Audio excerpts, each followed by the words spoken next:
Olá, sejam todos muito bem-vindos ao Viver Agro, programa que celebra a força e a inovação do agronegócio do Rio de Janeiro. Hoje nós vamos revelar histórias inspiradoras, as tecnologias que estão revolucionando o setor e os desafios que movem o agronegócio fluminense. Então, sem mais delongas, vamos aos principais destaques de hoje. Aprenda como a adubação certa pode aumentar a produção de citros. Novas estratégias impulsionam práticas mais sustentáveis na agroindústria. Mercado pesqueiro movimenta a economia do Rio de Janeiro. E a feira Rio Mais Agro reúne produtores e traz as novidades do setor.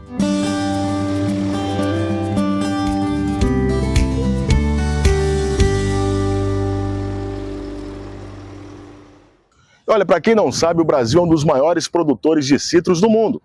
Mas para ter uma boa produção, é necessário uma série de cuidados.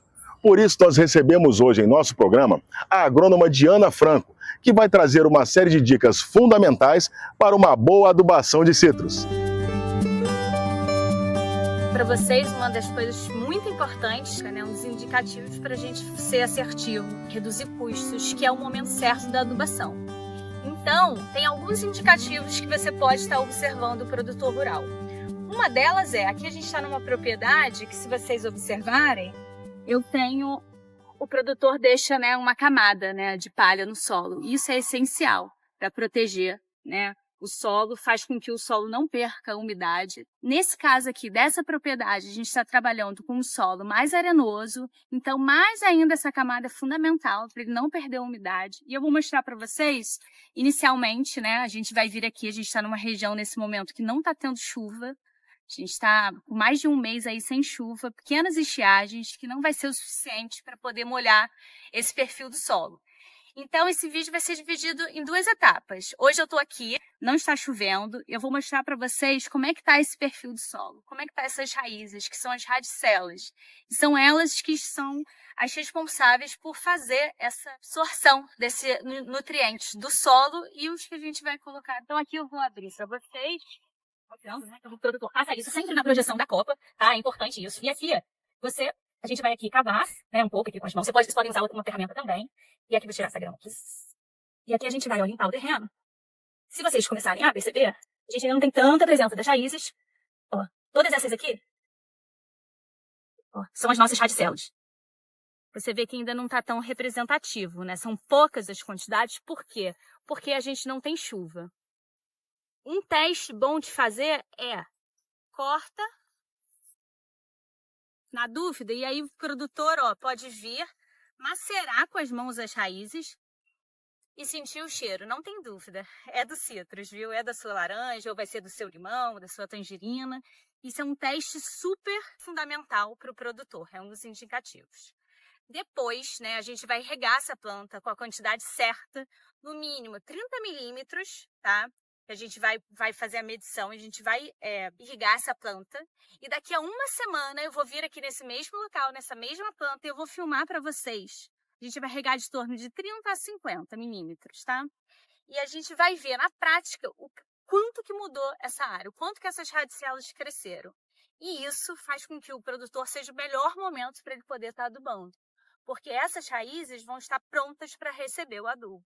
Bom, eu estou aqui na mesma área, né, que eu vim aqui na semana passada. A gente irrigou essa área com 35 milímetros de água, essa planta aqui específica, para a gente mostrar como é que funciona, né, a importância que é o produtor, antes de fazer a adubação via solo, ter a certeza de que ele tem as radicelas na planta, porque são elas que vão ser responsáveis por fazer essa absorção do adubo que o produtor está colocando na planta e os nutrientes também que já estão no solo naturalmente. E eu vou mostrar para vocês vão conseguir ver da diferença do primeiro vídeo para o segundo. Olha a quantidade de raízes que cresceu. Então, na citricultura, uma lâmina, né, quando você tem um pluviômetro, por isso que é a importância desse equipamento, porque o produtor vai poder condicionar a sua adubação dentro do seu plantio em relação ao regime de chuvas. Então, aqui eu vou cavar uma área. Vocês viram, vão bem, vocês podem usar um. E olha a diferença, que eu acho que já dá para observar. Olha a diferença, né? O solo está úmido. Olha a quantidade. Reparem na diferença que foi, né, do primeiro vídeo para o segundo. Isso só com uma semana. A tendência aqui é, quanto mais chuva e também, né, no nosso caso aqui, água, quanto mais tempo, essas raízes elas tendem a aumentar. Quando o produtor coloca em cima aqui, né, que é na projeção da copa que se coloca o adubo, seja ele químico ou orgânico, essas raízes vão estar tendo um aproveitamento de quase 100% desse adubo. Então, vai ser o momento que o produtor está investindo num produto e vai ter a garantia de sucesso daquele adubo. Então, a gente tem eficiência de adubação. A gente tem a redução de custos, porque se eu estou tendo um aproveitamento melhor do meu adubo, né, uma resposta mais rápida de absorção dessa planta que está preparada para isso, eu tenho a redução de custos.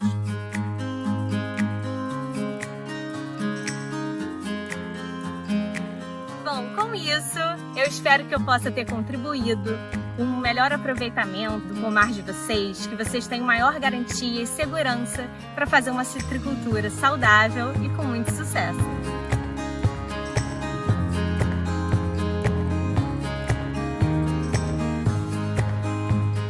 Nossa equipe conversou também com Edna Oliveira, ela que é chefe-geral da Embrapa Agroindústria de Alimentos, e trouxe para a gente algumas informações muito interessantes sobre como tornar a agroindústria mais sustentável. A Embrapa Agroindústria de Alimentos é uma das unidades da Embrapa, né, que está localizada no Rio de Janeiro, mas ela tem uma atuação nacional. E mais especificamente no Rio de Janeiro, nós temos assim, um forte componente de agroindústria voltado para a questão de hortaliças, né, minimamente processadas, e isso a gente vem contribuindo bastante. E a agroindústria de alimentos, ela tem assim um caráter muito estratégico para fortalecer a pequena agroindústria, né? Então, com algumas ações que levam a processos mais sustentáveis, como, por exemplo, você que tem uma pequena produção, muitas vezes você não tem toda a colheita, ela não está apta para ser comercializada. Então, agregar valor, né, àqueles produtos que não estão comercialmente viáveis, né, mais aptos, a gente agrega valor a esses produtos. Além de reduzir perdas, né, que você não vai jogar fora, aquilo que não foi aproveitado, que não vai ser vendido nas feiras, nos supermercados, nos mercados, você vai agregar valor a esses produtos, né? Então, você pode ter produção de geleias, produção de polpas, de farinhas, né, de biscoitos, tudo isso agrega valor a produtos que estariam sendo descartados, e isso a gente não quer. Então, a gente tem bastante, assim, algumas agroindústrias no Rio voltadas para a produção de polpas, né, de doces também. E uma grande agroindústria que a gente tem é a produção de cerveja, né, que a gente tem na região serrana. Nós temos algumas cervejarias artesanais e tudo, e algumas cooperativas, né, que aí é bem uma organização de pequenos agroindustriais, né, pequenas agroindústrias, que preparam doces, compotas, produtos em conserva, farinhas, né, a gente consegue fazer, dar essas capacitações, né, para as pequenas agroindústrias cooperativas, e eles produzem biscoitos, pães, mais ou menos isso. Na verdade, os desafios da agroindústria, assim, são gerais. Assim, no Rio de Janeiro, a gente ainda tem um certo, não vou dizer preconceito, mas a falta de informação, né? Que parece que no Rio de Janeiro você não tem produção agrícola. E nós temos, né? Como eu já falei, uma força muito grande na questão de frutas, hortaliças principalmente, né? E um dos principais desafios é a gente ter processos que minimizem, né, as perdas e desperdício de alimentos. Isso é um desafio maior para todo, né, território nacional. A gente precisa de boas práticas de fabricação, então é importante implementar boas práticas de fabricação nessas pequenas agroindústrias, questão de capacitação, principalmente para qualificar esses estabelecimentos, né, em relação à busca de financiamento, né, de recursos para ampliar, para melhorar, para adequar as instalações para que sejam assim, mais viáveis, né, e ter mais valor agregado nas suas ações. Em relação, por exemplo, à vigilância sanitária, é muito importante que se tenham boas práticas de fabricação para atender a legislação sanitária. Então, muitos desafios estão voltados para isso, para a gente ter processos que minimizem perdas e a gente se adequar, né? A gente implementar, capacitar, treinar essas pequenas agroindústrias para que estejam aptas e adequadas, né, às suas ações, totalmente alinhadas, né, e seguindo as normativas higiênico-sanitárias. Para você ter uma agroindústria sustentável, né, você tem que atender alguns pilares. O que é uma agroindústria sustentável? Você ter a possibilidade de ter os aspectos ambientais, os aspectos econômicos e sociais, todos em equilíbrio, né? Para que a produção, os processos industriais, eles tenham uma sobrevida, né, de longo prazo e que a atividade produtiva também tenha essa sobrevida. E, obviamente, que tenha um retorno, né, econômico para que o pequeno agroindustrial tenha tenha essa inclusão socioprodutiva. Então, ele vai ter esse reconhecimento, vai ter esse retorno, e a gente contribui para que o estabelecimento esteja alinhado a todas as questões que envolvem os aspectos de sustentabilidade, né? Diminuir o uso de água, otimizar, né, a utilização dos recursos naturais, trabalhar com tecnologias limpas, mais naturais, por exemplo, desidratação dessas frutas, hortaliças, de qualquer alimento, usando energia solar. Tudo que tiver assim, para melhorar, minimizar o uso de solventes, tudo para otimizar os processos produtivos e minimizar, mitigar mesmo o impacto desses processos no meio ambiente, né, e do uso dos recursos naturais. Intervalo comercial e na volta você vai acompanhar uma reportagem especial que mostra a força do setor pesqueiro aqui no nosso estado. É um minutinho, a gente já volta.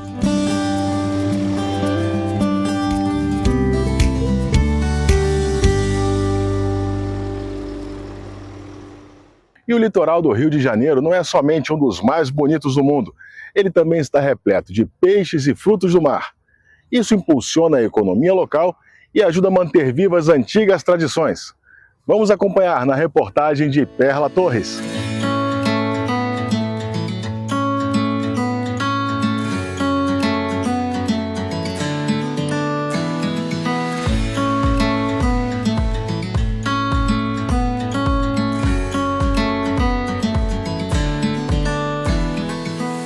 No programa de hoje, nós vamos bater um papo com o seu Manuel Rebouças, que é presidente da Colônia de Pescadores aqui do Z13 de Copacabana. Tudo bem, seu Manuel? Tudo bem, tudo bem. Quanto tempo o senhor está atuando na pescaria? A profissão de pescador na minha vida, ela vem de raiz, né? Vem de meu pai. Mas eu, como nasci numa comunidade próximo mesmo à beira da praia, então desde pequeno eu já tinha acesso às histórias, né? E na época, quando eu completei ali meus 10, 12 anos, por aí, 13 anos, então já veio aquela fomentação de ir para o mar, para o meu pai, né? Só que isso era muito difícil na época, porque era no Ceará, a pescaria era de jangada, então saía de madrugada, só voltava à tardinha, ou com 2, 3 dias. Então ficava muito difícil. Na época era proibido também levar menores para o mar, né? Mas aí com meus 14 anos de idade eu já comecei entrar para mar aberto, né? Seus filhos atuam junto com você na colônia.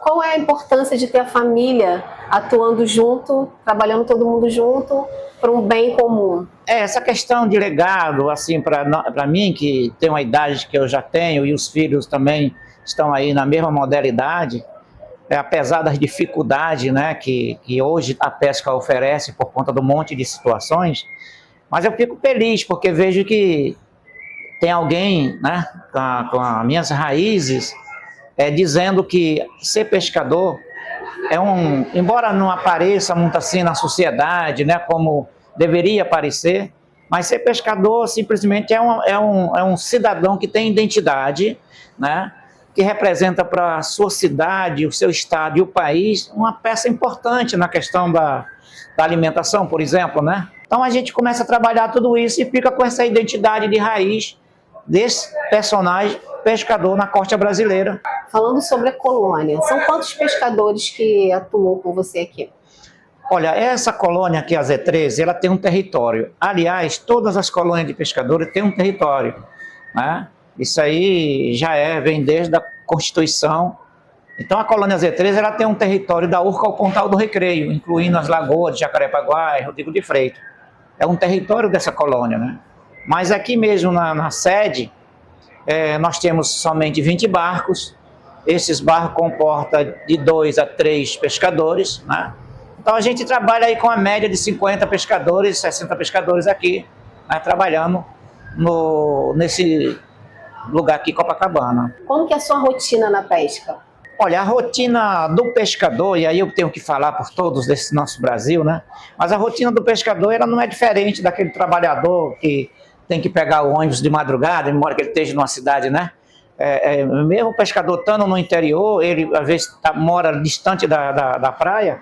O pescador é um personagem que desde a madrugada ele já está no caminho do seu trabalho.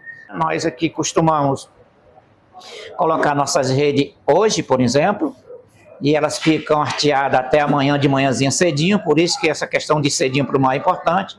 E a gente recolhe esses peixes que caíram durante a noite e traz logo para a terra, safa ele da rede, traz para cá para vender para o cliente aqui, o cliente almoçar o peixe do dia. Outras modalidades, às vezes a gente sai 5 da tarde, só volta na madrugada. Então tem dependendo da estação, a gente muda, alguns mudam a modalidade, né? Vão pescar à noite, que é outro tipo de peixe que só pega no anzol e tal. Quantos quilos de peixe vocês conseguem pescar num dia bom? Essa é uma pergunta que todo repórter faz para o pescador, né? E eu costumo dizer o seguinte, a pescaria é uma coisa incerta, assim, a nível de dizer, né? Saímos com nossos equipamentos, né? Seja ele a redes, ou anzóis, ou outro tipo de pretexto, mas é esperar pela vontade, né, do peixe, né, ele ir para a rede. Mas na média mesmo assim, a gente chega com uma caixinha de peixe aqui, 20 quilos, 15 quilos, né? Mas nas temporadas boas tem barco que chega aí com 100 quilos de peixe, entendeu? Então isso varia muito. A pesca predatória, a poluição, ela também afugenta os cardumes de próximo da costa, e isso tudo dificulta essa estatística ela se manter equilibrada num senso assim, esse ano foi tanto, ano que vem vai ser mais ou menos, sempre é incerto, né? Quais as espécies de peixes que são mais pescadas? O carro-chefe mesmo, né, durante o ano é a corvina, né? A corvina é um peixe que o ano inteiro a gente captura ela, o ano inteiro. Isso é remotamente, a história do Rio de Janeiro, mas aí tem outros que no dia a dia a gente o xererete, a anchova, as pescadas de várias espécies de pescada, robalo, marimbás, linguado. Então é um ambiente, por mais que seja curto o nosso lugar de atuação com esses barquinhos, né? Que aí chega aí na faixa de uns 15 a 17 quilômetros da costa, né? A gente se estende nisso, indo para o lado da Barra, para o lado mais do leste. É uma diversidade muito grande, né? Porque às vezes você coloca a rede, o seu equipamento na cascalhada, é um tipo de peixe de fundo que está ali, né? Que é marimbás, é outros peixes. Você coloca os equipamentos em áreas diferentes, aí você vai pegar outras espécies. E quais os tipos de peixes mais buscados? É lógico que todas as pessoas queriam comprar robalo, linguado, né, que são peixes famosos, garopa, badejo, né? Mas isso não está no orçamento da maioria das pessoas, né? Mas assim, a gente tem uma diversidade de sociedade que procura todas as espécies, mas as pessoas de poder menos aquisitivo sempre procuram mais a corvina. Quais são os maiores desafios que os pescadores enfrentam? É você se manter vivo, né? E aí você começa a ver que, vamos trazer isso para Copacabana, uma colônia sobreviver, onde a urbanização já chegou ao topo da situação. Então, como é que nós sobrevivemos aqui? Como é que conseguimos sobreviver até hoje? Isso é uma das perguntas, né?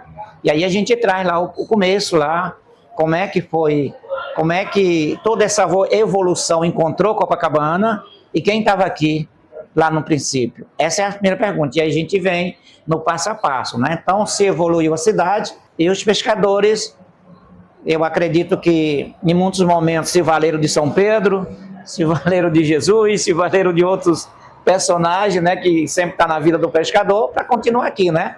E também a misericórdia daqueles que regem a cidade, por exemplo, né? Em vários momentos quiseram tirar a colônia daqui, em vários momentos, mas aí vem aquele embate de discussão, por que sair de Copacabana uma colônia com os trabalhadores que antes do bairro eles já estavam aqui. Então vem toda uma discussão e isso é preciso a gente ter um cuidado muito grande com isso, né? Hoje a colônia ela já tem mais de 100 anos registrada, né? Porque ela só foi ser registrada ali em 1923, né? Então, mas você vê que os pescadores estavam aqui antes de todo o bairro se evoluir. Já tinha as canoas dos pescadores aqui no Porto 6, tem fotografia comprovando isso. E com certeza eram os trabalhadores da pesca que estavam por dentro dessas restingas aqui, né? Que isso tudo era mato. E isso trouxe sempre esse legado, né? Já que a construção do forte em 1908 não tiraram os pescadores daqui, aí vem, por que não tiraram? Os pescadores tinham alimento para oferecer para os trabalhadores do forte. Então houve uma troca eles tinham uma modalidade, eles tinham o forte não conseguiria alimentar os trabalhadores de carne, por exemplo. Então, assim, há toda uma discussão para que ele equilibrar essa balança e hoje a colônia tem esse legado de acerto com essas instituições que foram se instalando próximo ao lugar de trabalho desses trabalhadores. Vocês têm vários projetos, várias parcerias. Como que esse trabalho é feito? Hoje a gente tem parcerias, por exemplo, com as instituições que estão próximas da gente, né? A gente se socorre dessas instituições, seja ela qual for as demandas. Por exemplo, numa festa de São Pedro, o Forte participa junto com a gente, né?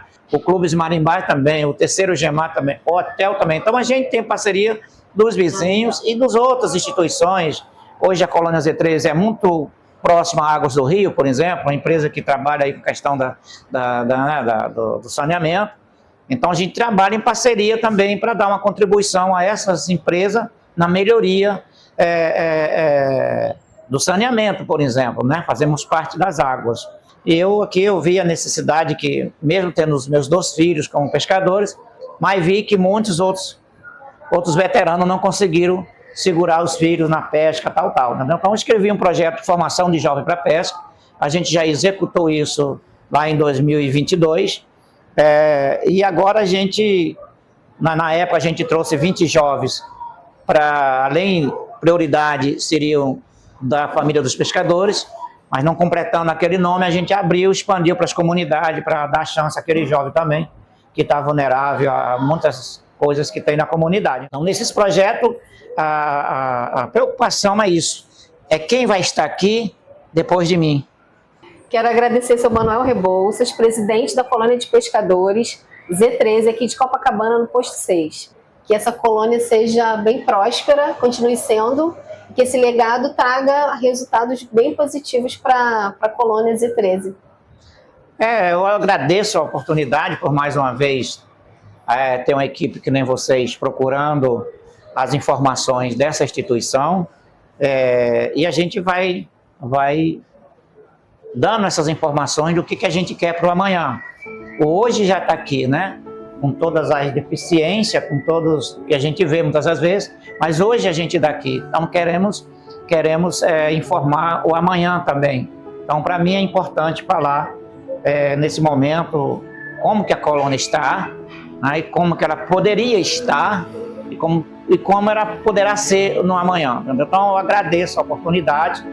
Estamos trabalhando também na questão do turismo de base comunitária para envolver esses trabalhadores, né, já que temos aqui o arquipélago das Cagarras, um monumento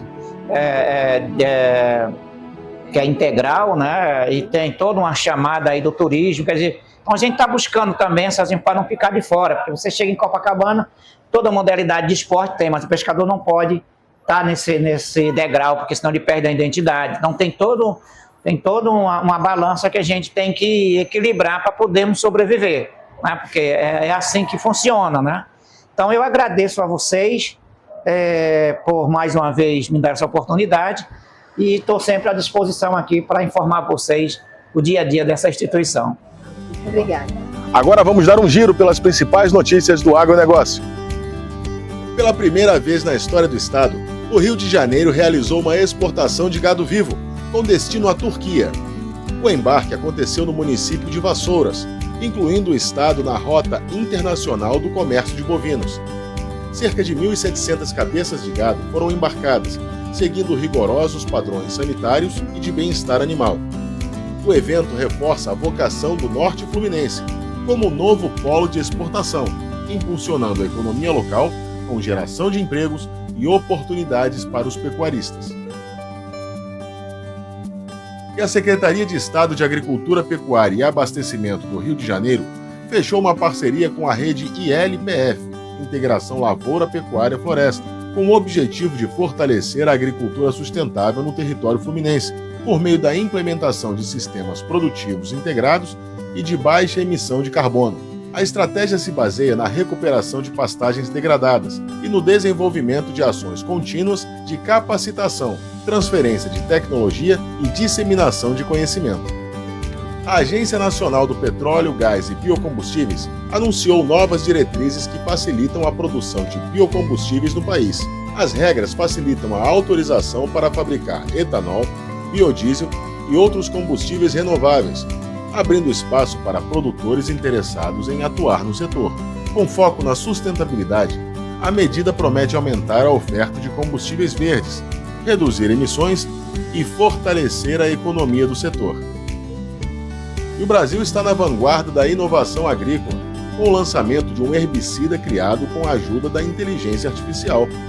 A novidade criada pela Bayer chega ao mercado nacional antes de qualquer outro país e tem como alvo a agricultura regenerativa, promovendo o controle de ervas daninhas de forma sustentável.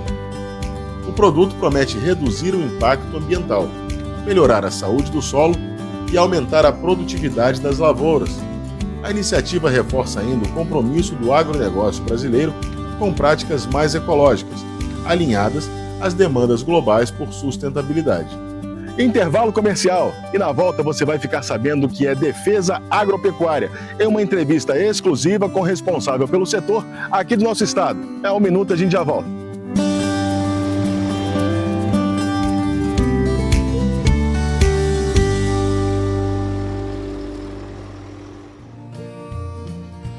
Vocês, por acaso, sabem o que é defesa agropecuária? É um setor que cumpre um papel fundamental, pois ele serve para proteger os consumidores e o meio ambiente de pragas que atacam animais e vegetais.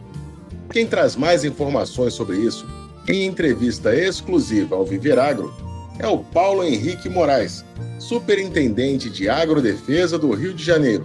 Bom dia, Paulo.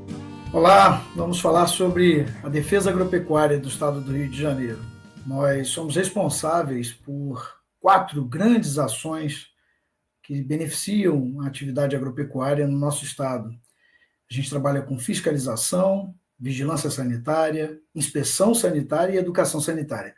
Normalmente nós somos muito conhecidos pelo trabalho de fiscalização, mas ele é um dos pontos que a gente atua em preservação da saúde animal, vegetal e humana, né, atendendo o conceito de uma só saúde. Hoje, no Rio de Janeiro, Nós temos 3 coordenadorias ligadas à Superintendência de Defesa Agropecuária, da Secretaria de Estado de Agricultura, Pecuária e Abastecimento, e essas coordenadorias cuidam, respectivamente, de defesa sanitária animal, defesa sanitária vegetal e inspeção de produtos de origem animal. Qual é a nossa preocupação? É importante que todos entendam que nós, antes de sermos cidadãos, somos consumidores. A gente já nasce consumidor ainda lá, né, no berço da maternidade, a gente já é consumidor, seja pelo lençol que a gente usa, pelas roupas, pela alimentação que eventualmente é fornecida. E é com um olhar de consumidor que eu acho que é importante a gente entender a defesa agropecuária. Ela é muito importante para o produtor rural, porque ela preserva o patrimônio, tanto agrícola quanto pecuário, mas também é muito importante para o cidadão e para o meio ambiente, porque o consumo dos produtos que chega à nossa mesa, ele tem uma garantia de ter sido inspecionado, de ter passado por avaliações de qualidade que evitam, por exemplo, que a gente esteja sujeito às zoonoses. Zoonoses são doenças que passam dos animais para o homem e do homem para os animais, né? O ser humano ele está nesse processo aí dessas doenças, e grande parte das doenças hoje emergentes, elas têm início em animais. Então, é importante essa atuação. Nosso trabalho, ele visa, desde trabalhar a área de produção das culturas, animais, vegetais, quanto a área do comércio, do transporte e até a parte da industrialização. Então, é uma garantia para que a gente mantenha a economia do nosso estado no setor agro saudável. A defesa agropecuária, ela tem hoje, né, um reconhecimento recente, que é o reconhecimento internacional de livre da febre aftosa sem vacinação, que é um grande ganho e abre portas para a nossa comercialização de carne bovina, bubalina, né, e de algumas outras espécies, como a suína, várias espécies que são suscetíveis à febre aftosa, e a gente tem essa possibilidade de, com esse reconhecimento internacional para o Rio de Janeiro e para todo o país, de alcançar novos mercados e aquecer a economia nesse segmento. Nós aqui no Rio de Janeiro estamos trabalhando agora com uma ferramenta que está sendo implantada gradativamente nas nossas unidades, os nossos escritórios, são 26 em todo o estado, diretos da defesa agropecuária, e mais 42 em parcerias, em convênios firmados com os municípios. Estamos implantando o VigiAgropec, um sistema de vigilância associado à agropecuária, e a ideia é que a gente tenha respostas rápidas em casos de ocorrência de suspeitas de doenças. Então, nosso trabalho ele é todo voltado para resguardar que a nossa produção esteja livre de pragas e doenças e que alguns desses potenciais patógenos, né, o que causam doenças, não cheguem à mesa do consumidor. Bom, a defesa agropecuária, como eu disse, é muito conhecida pelo trabalho da fiscalização, e alguns produtores têm uma imagem distorcida de que o trabalho da fiscalização vem para prejudicá-lo, para trazer algum tipo de penalidade, quando, na verdade, a gente trabalha em parceria com o produtor. Nós somos responsáveis por controles do uso de agrotóxicos, a gente é responsável também pelo controle de doenças importantes, como a brucelose, a tuberculose, a gripe aviária. E aí é importante, nesse processo todo, que o produtor seja nosso parceiro também, notificando a suspeita da ocorrência dessas doenças. Quanto antes a defesa agropecuária atuar, menor o risco dessas doenças se disseminarem, menor o risco de um produto que tenha sido contaminado por um uso inadequado de uma determinada substância na lavoura, chegar à mesa dos nossos consumidores. Então, a gente tem rigorosos protocolos que são cumpridos por médicos veterinários, agrônomos, zootecnistas, técnicos em agropecuárias e biólogos, que acompanham esses processos nas propriedades, nas visitas que realizam, e fazem um trabalho, como eu disse também, de educação sanitária, que é importantíssimo. E aí, dentro desse trabalho de educação sanitária, eu destaco aqui o trabalho que a gente faz com escolas rurais, que é um programa estadual, um projeto estadual de educação sanitária em escolas rurais, um programa específico para trabalhar a prevenção da influenza aviária em escolas também, e um outro trabalho que a gente iniciou recentemente, que é com os órgãos de saúde dos municípios. Então, a gente está trabalhando com os agentes sanitários, né, das prefeituras, dando orientações sobre que informação é importante eles levarem nas visitas que fazem às comunidades, aos lares, né, que orientações são importantes com relação à raiva, à brucelose, à cisticercose, várias doenças de interesse agropecuário, a própria gripe aviária, e eles são nossos parceiros também. É um projeto novo que a gente iniciou e que já está dando sucesso aí, a gente já tem alguns municípios interessados em cumprir. O que a gente pede ao produtor é que ele mantenha-se vigilante também. Notifique a Defesa Agropecuária, e a gente tem parceria com os escritórios da Emater, com as secretarias municipais de agricultura, de saúde. Qualquer suspeita de ocorrência de doença pode ser feita através dos canais que estão disponíveis na página, no site da Secretaria de Agricultura do Estado, ou através desses parceiros que eu mencionei aqui para vocês. Seguimos agora para a nossa Agroagenda, onde todo destaque vai para o Rio Mais Agro, um evento que tem se tornado muito forte nacionalmente e que traz inúmeros benefícios aqui para o nosso setor. Para falar sobre isso, ninguém melhor do que Carlos Favoreto, ele que é o presidente do Rio Mais Agro. Bom dia, Carlos. Quais as novidades desse ano? Bom dia, Alain, e todos que nos assistem. É com imensa satisfação que eu estou aqui para falar do segundo Fórum Internacional Rio Mais Agro, que vai ser realizado agora no Rio de Janeiro, nos dias 1, 2 e 3 de outubro de 2025. Grande novidade, nós estamos saindo de uma área que era de 4 mil metros quadrados do Campo Olímpico de Golfe e estamos indo para uma área de 12 mil metros quadrados no Rio Centro, que é o maior espaço de eventos da América Latina. Neste ano, além dos temas de sustentabilidade, questão de segurança climática, segurança energética, segurança hídrica, nós também vamos tratar um tema muito inovador, que é falando sobre agricultura tropical, do Tropical Belt, cinturão tropical, que são exatamente aqueles países que estão entre o Trópico de Câncer e o Trópico de Capricórnio, e que envolve aqui todo o planeta, então em torno de 74 países constantes nesse cinturão tropical, que é exatamente a agricultura tropical que vai alimentar o nosso planeta nos próximos 50 anos. Então, nós vamos discutir muito sobre isso tudo, com grandes apresentadores, com grandes expositores. Além disso, nós todos os dias teremos shows ao vivo, como foi no primeiro, com grandes cantores que nós vamos anunciar, né, nos próximos 15 dias, toda a nossa programação. Ano passado, a gente teve um público que a gente estava esperando 5 mil pessoas e vieram 15 mil.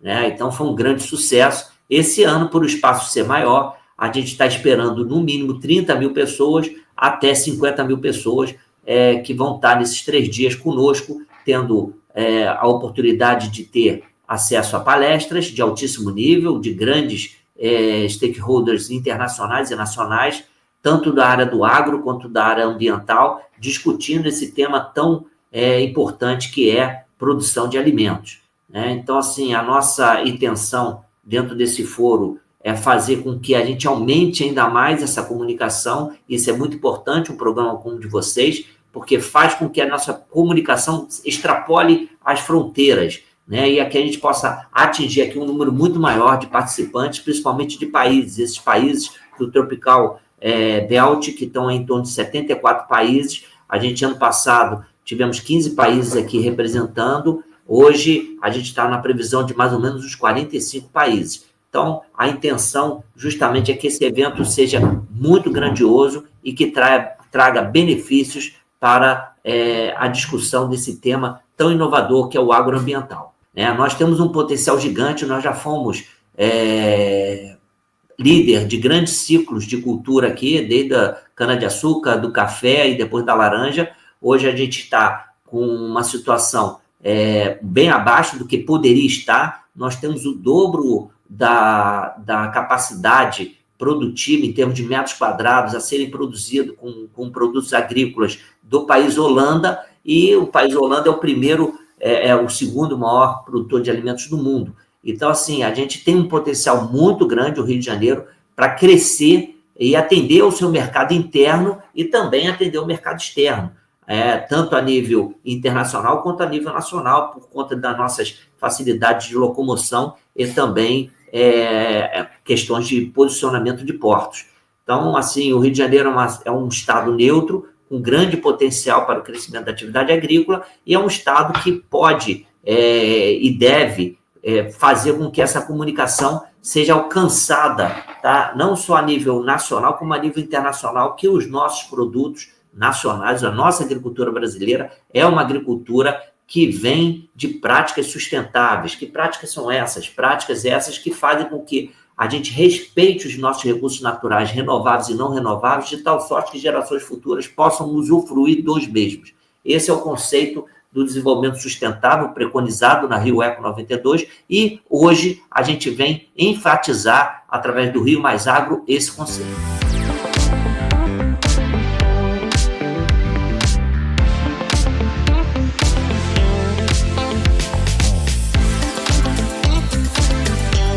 Chegamos ao fim do nosso primeiro programa Viver Agro. Foi bom demais ter a companhia de vocês aqui hoje. Não fica com saudade não, semana que vem estaremos de volta, trazendo as principais notícias do agronegócio aqui do nosso estado. Tenham todos uma excelente semana, fiquem todos com Deus e até a próxima. Tchau, tchau!